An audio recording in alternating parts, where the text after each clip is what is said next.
বিন্দু উপস্থিত স্থানীয় উলামা ইকরাম, মুরব্বিয়ান আযম, আমার যুবক ভাইয়েরা এবং পর্দার আড়ালের মা এবং বোনেরা, রব্বুল আলামিনের অশেষ মেহেরবানি যে রব্বুল আলামিনে আজকে এই জায়গার মধ্যে একটা দিনী সমাবেশ করার তৌফিক দান করছেন। তো আমরা মন খুলে একবার রব্বুল আলামিনের দরবারে শুকরিয়া আদায় করি, আলহামদুলিল্লাহ। আলহামদুলিল্লাহ। উপস্থিত হাজিরিন, এই জায়গাত আসর থেকে লইয়া কালকে পর্যন্ত 7:30 পর্যন্ত মাহফিল চলব। তো এর আগ পর্যন্ত বিভিন্ন জায়গা থেকে উলামা ইকরাম হল তশরিফ আনছেন, কেন মূল্যবান কথা হল আপনারা সামনে তুলিয়া ধরছেন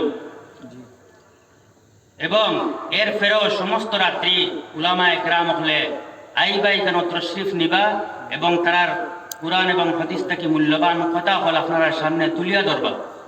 যদি আমরা এই কথাগুলা আমাদের বাস্তব জীবনে যদি কার্যকারী করতে পারি, তাইলে আমরা এই ওয়াজ মাহফিল করাটা আমরা ধন্য হইব, ঠিক না? তো আমার দুস্থ বুজুর্গ হল, আমরা ইসলাম ধর্মরে বিশ্বাস করি। আমরা ধর্মর নাম হল ইসলাম ধর্ম। আর এই ধর্মটা একমাত্র ধর্ম যেটা আল্লাহ রব্বুল আলামিনের কাছে পছন্দিত। রব্বুল আলামিন ফরমায়, ইন্নাদ-দীনা ইনদাল্লাহিল ইসলাম। আল্লাহ রব্বুল আলামিনের কাছে দ্বীনে ইসলামটা পছন্দনীয়। আর কোনো ধর্ম নাই, কোনো দিন নাই যেটা আল্লাহ রব্বুল আলামিনের কাছে পছন্দনীয়। তো আমরা এই দ্বীনে ইসলামের মধ্যে আছি। তো যেহেতু রব্বুল আলামিনের পক্ষ থেকে এই দ্বীনে ইসলামটা, তো ইসলাম তো বোঝার লাগে একজন শিক্ষক অথবা একজন উস্তাদের প্রয়োজন আছে না নাই? অবশ্যই আছে। তো সেই হিসাবে রব্বুল আলামিনে এই দ্বীনে ইসলাম বুঝার লাগিয়া আমরার সামনে একজন রাহবর, একজন শিক্ষক, শ্রেষ্ঠ একজন নবী দিলা। সেই নবীর নাম মুহাম্মদুর রাসূলুল্লাহ সাল্লাল্লাহু আলাইহি ওয়াসাল্লাম। এই নবী হইলে কি আমরার পথ প্রদর্শক। এই নবী আমরা যেদিকে লইয়া যাইবা সেই দিকে আমরা যাইতাম, ঠিক না বে? ঠিক। আমার কথার লাগে হা না কইবা, তো আমার ভালো লাগবে, আপনারও ভালো লাগবে, ঠিক না? আর এখানে দেখে প্রায় মানুষ আমার পরিচিত, কিন্তু আমি এই মসজিদে প্রথম আইছি। গড় তো আমার চিনিতরা সবে প্রায়, কিন্তু এই প্রথম আইসি। এর লাগে সারাও পরিচিত আমার লাগে, হার লগে হা মিলেই বা নার লগে না মিলেইলে আমার একটু ভালো লাগবে। তো রব্বুল আলামিন আমরা শ্রেষ্ঠ নবী দান করলাম পথ প্রদর্শক হিসাবে। তো নবী দিলে শুধু হইতো না, নবীর লোকে একটা গাইডেন্স তো দেওয়া লাগবে। তো সেই গাইডেন্স, সেই সংবিধান একটা তো দিতে লাগবে। সেই সংবিধানটা নাজিল করা নবী করিম সাল্লাল্লাহু আলাইহি ওয়াসাল্লামের উপরে। সেই সংবিধানটার নাম কি? কুরআনুল কারীম। সেই সংবিধানের নাম কি? কুরআনুল কারীম।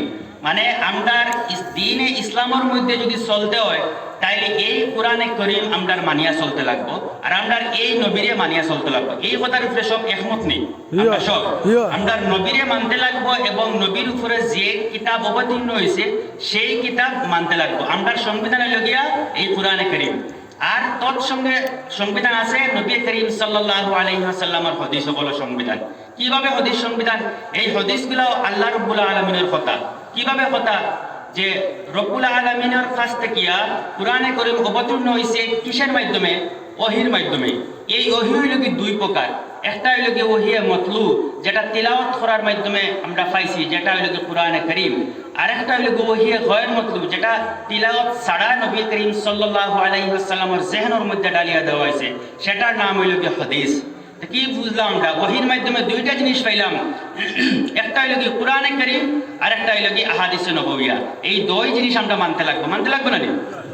জেলাহান একটা হালাল অথবা হারাম সাব্যস্ত করতে কুরআনে কারীমের একটা আয়াত যেভাবে প্রয়োজন বা যথেষ্ট, ঠিক তদুপরি হালাল ও হারাম সাব্যস্ত করতে নবী করিম সাল্লাল্লাহু আলাইহি ওয়াসাল্লামের একটা হাদিসও যথেষ্ট। তাইলে বোঝা গেল দুটার গুরুত্ব আছে না নাই? এই দুইটা আমরার সংবিধান, এই দুইটা আমরার সংবিধান। এখন যদি সংবিধান না মানিয়া যদি চলি, তাইলে আমরা কি হইমু?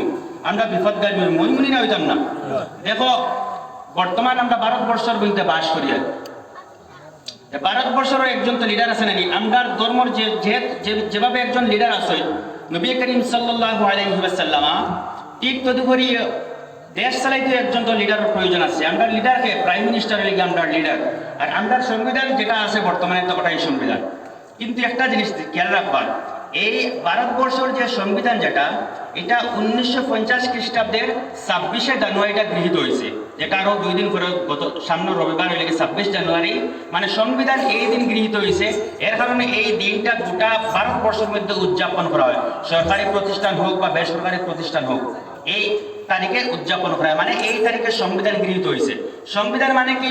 মানে ভারতবর্ষ কিভাবে চলতো, ভারতবর্ষের নীতিমালা, ভারতবর্ষের আইন শৃঙ্খলা কিভাবে হইতো না হইতো, এই সব জিনিসগুলা এই সংবিধানের মধ্যে দেওয়া হয়েছে। এই সংবিধান কেউ ভায়োলেট করতে পারতো না। ভারতবর্ষের যত নাগরিক হল আছে, এই নাগরিক হলে এই সংবিধানকে অ্যাভয়েড করার কোনো সুযোগ নাই। এর লাগে এই সংবিধানের মধ্যে আর্টিকেল আছে